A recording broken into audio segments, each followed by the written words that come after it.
Anybody who knows me knows I'm absolutely terrified of heights.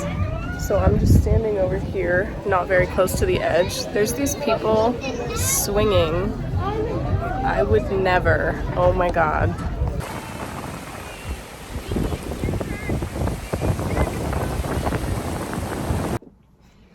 Goedemiddag allemaal. How are you? I'm doing okay. I am super excited because volgende week begin ik met Universiteit op de VU. So I got my printer yesterday. I went out to BCC and bought that. And then I also have my textbooks that I picked up from campus. So it looks like we have research design. And this one is doing research in the real world. As you can see, I just had a lovely 2 weeks with my mom who came out and visited and stayed with us. So I showed her a little bit of the Netherlands. I think her favorite thing was probably the beach. And I was actually really impressed with the beach too. For some reason, I wasn't expecting a Dutch beach to be nice. Maybe that's because where I'm from, San Francisco, everyone thinks the beaches are going to be nice, but they're really not. The sand is like not even sand, it's like rocks. But Zandvoort was so beautiful. The North Sea waves were actually really gentle and warm around this time of year. So yeah, anyways, what else did we do? We also went to Artists. We just spent a lot of time with Jack, and yeah, it was just such a great visit. I have just been a little bit emotional lately, which is really annoying. I think I've just been feeling, just the transition of my life, like this chapter of my life kind of ending and then this new chapter starting, and I'm just so grateful for it and stuff. But so as you guys know, the last 2 years I've really just been at home raising my son, and so he started Kinderopvang recently, and it's just really emotional, just like, because you spend like 9 months growing this baby in your belly, and then 2 years every day at home with him, knowing what he's doing all day long, and now he's at the Kinderopvang, and I'm just thinking, what's he doing? Who's he talking to? What's he learning? So but I know it's a good thing for the both of us, and I'm going to be able to pursue my dreams at uni, and then he's gonna, get to go to school. So I think that has just been emotional for me. And then also just with my mom leaving, I miss my family a lot. A lot of people ask me, how does my family feel about me moving to the Netherlands? And my parents are the best. I think my mom has actually kind of a similar story to me. She's originally from Florida, and then she met my dad, who's from California, and so she moved to California, and she actually never went back, and so that's why I was raised there. So I think she definitely understands. And let me just say, any parent who makes their child feel guilty about moving just to better their life, that's actually pretty selfish. And I'm really grateful that, my parents are just happy for me, and, but it doesn't make it's still not easy just managing the guilt that I feel for leaving my family. And I feel like, the price of fulfilling a life out here and offering this for my son, comes at the expense of all of the memories that I could be making back home with my side of the family too. So, but that's just the reality that you face, moving abroad. So, and yeah, I think there's a lot of guilt that comes along with that. And I think that's not really talked about much with, I don't know, the immigrants that I've talked to. So if you're feeling that way, can you maybe reach out to me if you're an immigrant and just feel like an internal guilt for moving forward and kind of leaving your family behind? Can you maybe DM me? Because I would love to talk about how you've dealt with that and stuff. I think the hardest thing is just like knowing that, time is passing, and like my niece is growing up, and my parents are not getting any younger, and my grandparents, and and I chose to leave and live my life here, and that is just a hard truth and reality to face. But does that mean that I regret my decision? No, I think that this was the right decision for me. And yeah, and I think a lot of people think it's easier to just FaceTime, and it's really not that easy. I mean, there's a 9-hour time difference. A lot of times calls drop, Wi-Fi or whatever, it's not as good, and just getting people's schedules lined up. So it is hard, and I think that I thought that I would have been home by now because I got here in December, and I really wanted to take my son back for a couple weeks, but just Skipple the way it is right now, I'm not gonna put my 2-year-old through something like that. I'm just not.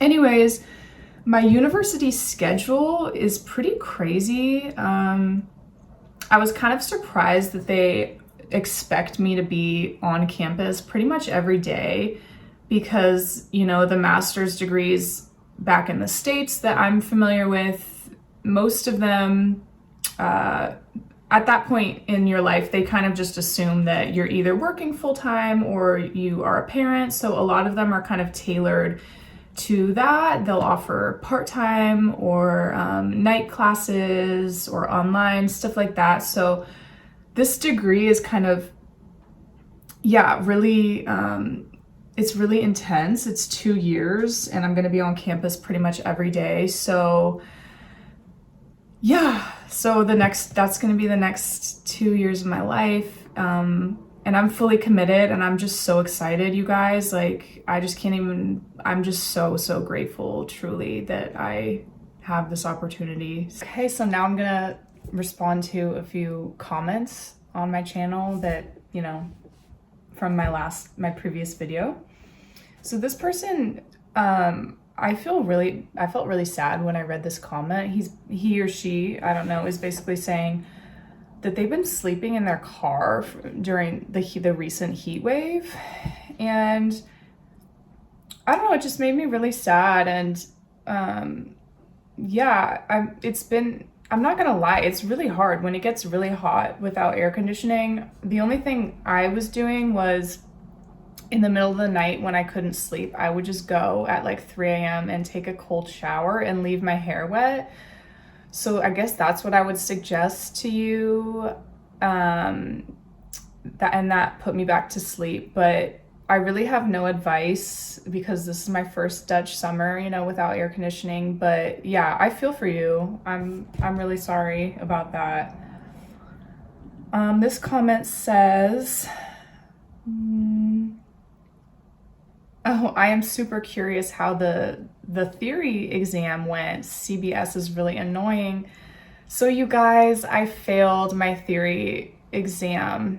I was really, really close, you guys. It was a 65 question exam. I think I was under the limit by 2 questions.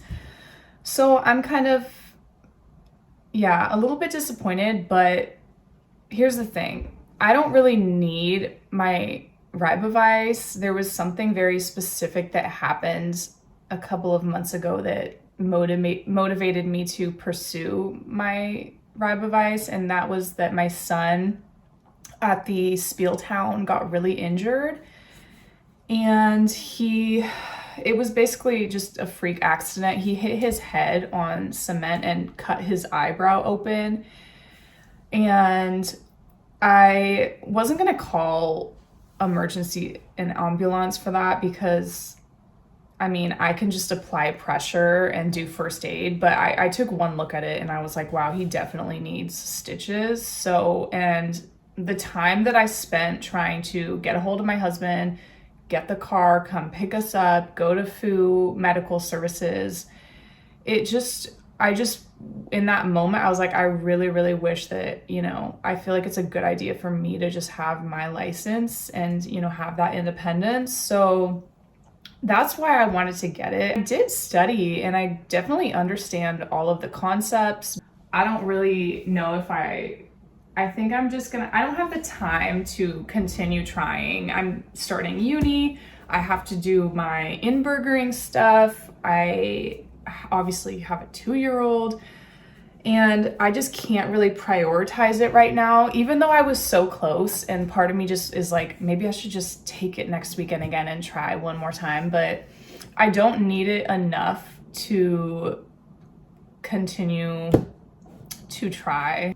I have had some things to say about CBS on my channel.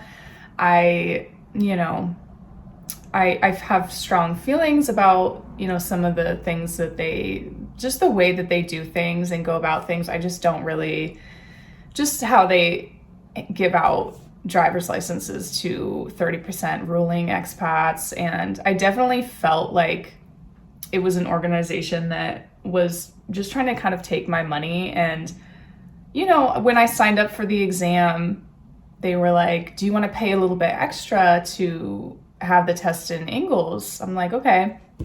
Do you want to pay a little bit more to have a little bit of extra time on the exam? And I was like, do I want to pay more to have extra time on the exam? And I did. I don't recall how much it was. I think it was like 20 euros or something.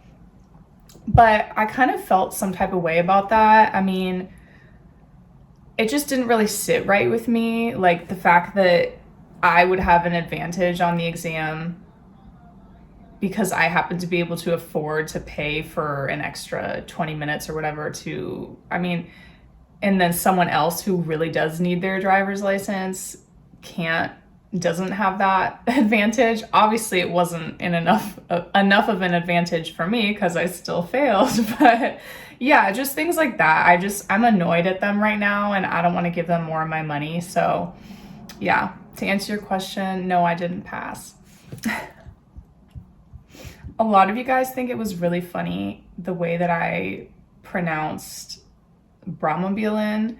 I genuinely thought that it was pronounced Bromobile. So I'm glad that I could make you guys laugh. Someone said that we have those in the US. Sir, I have never seen one of those in my life. I remember showing up here and seeing one and I took a selfie with it and I sent it to my brother-in-law. And, you know, I actually thought that it was the Brahmabilen, and then actually no, it's the disabled vehicles that I thought that they were pedal powered because I kept seeing them go in the cycle lane. So I was confused, but no, any of those, Snorfeets, Brahmabilen, Speed Pedelec, no, I wasn't familiar with any of those. Really, in the US, it's just car, motorcycle, and that's kind of it.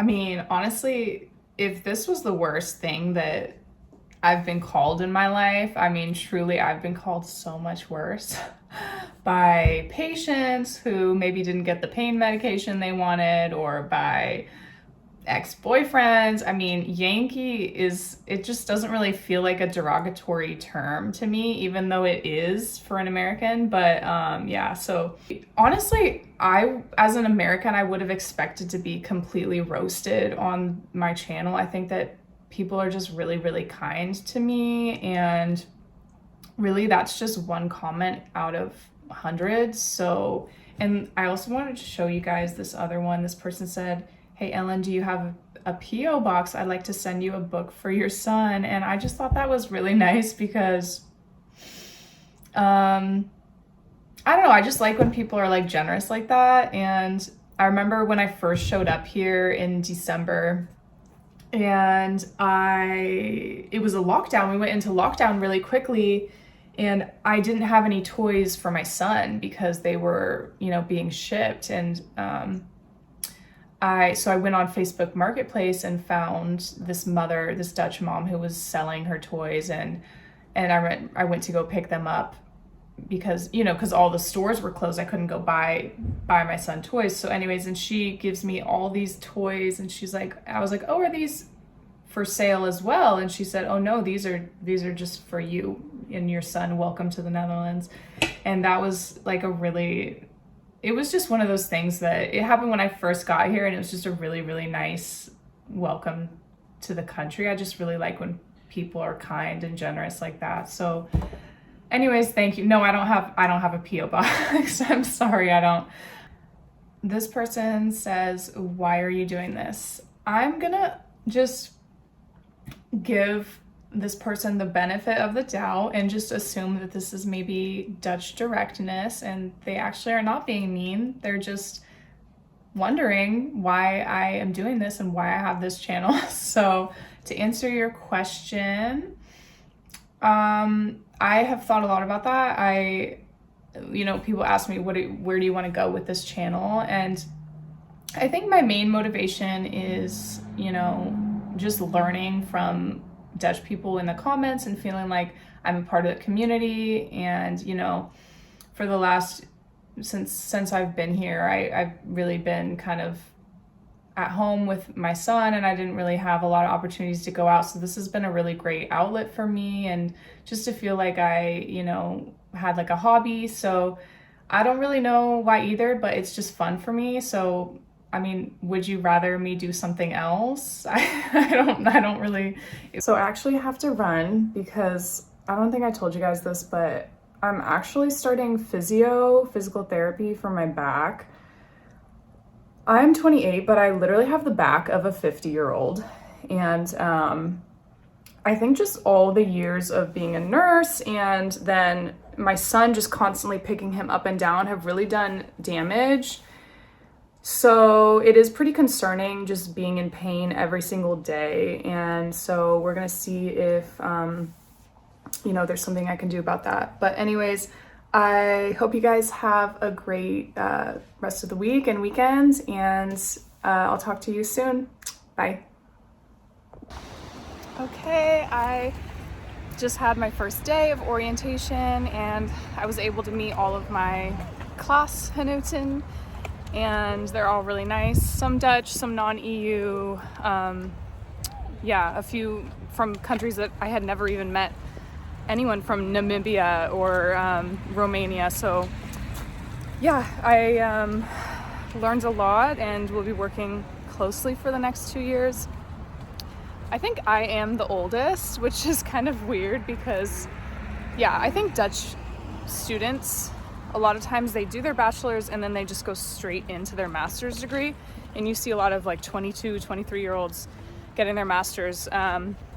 Where in the US that's different because, yeah, you'll do your bachelor's and then you'll work for a few years and then go back and get your master's maybe, you know, in your late 20s, early 30s. And I was talking to one of my classmates why that is, and because he said, why do you guys do it like that in the States? Because wouldn't you rather, as a professional person, when you start working, wouldn't you rather want to have a master's degree because then you'll get paid more? I said, yeah, but a lot of times Americans can't afford to get a master's degree, you know, so that's why you find an employer, get some experience, and then sometimes if you're lucky they'll maybe even help you pay for your tuition. So yeah, I think I'm one of the older ones in the cohort, but I'm just really excited, and yeah, that's pretty much it. So I'll talk to you guys soon. Bye.